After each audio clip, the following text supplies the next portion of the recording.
Well, hey WC students, and welcome back to Covers. I'm so excited this week to be talking to you about Psalm 34. Man, what an awesome psalm. I would probably say one of the more known psalms because of the line that we're actually going to be diving in today.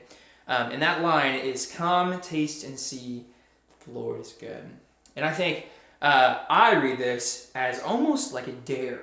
I read this as almost like come on, let's see what you got. Come taste and see that the Lord is good. And I think, I don't know about you, in my life, dares are usually either for entertainment when you're trying to get somebody to do something dumb, or they're out of a place of you really feeling confident in whatever you are daring somebody to do. And so I think that's what I want to dive in today too. And David is so confident in this line, so bold in this line to be saying, "Come taste and see that the Lord is good." But my question for us is, do we live that way? Do we act that way? Do we act out of such a place of being confident in our faith that we can dare somebody to do something?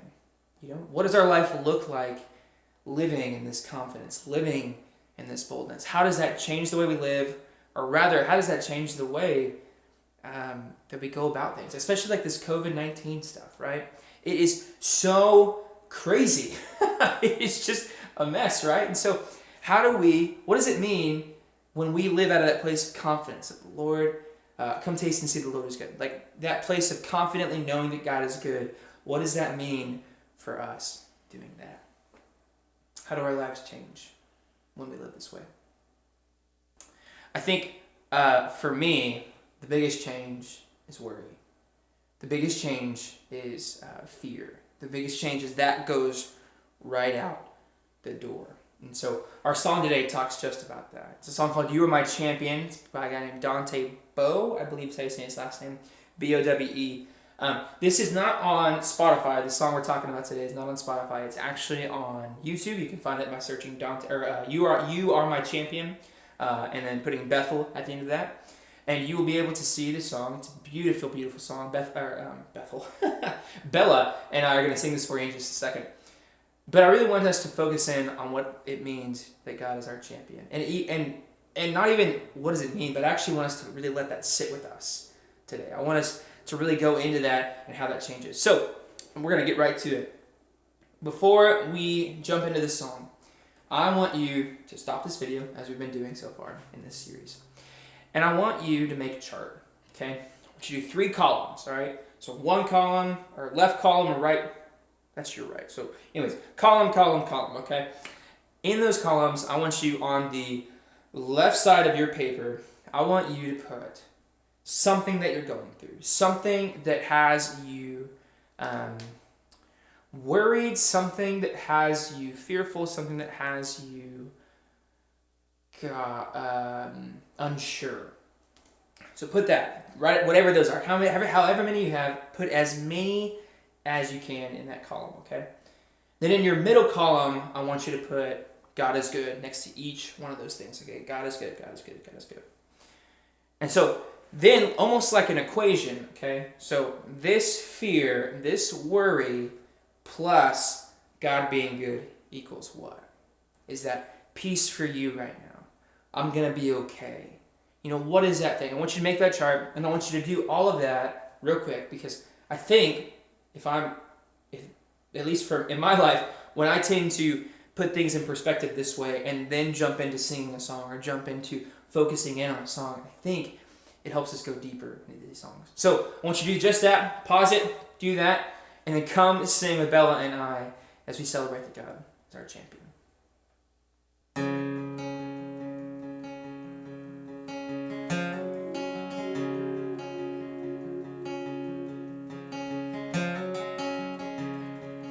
You are my champion. Giants fall when you stand undefeated. Every battle you've won. I am who you say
I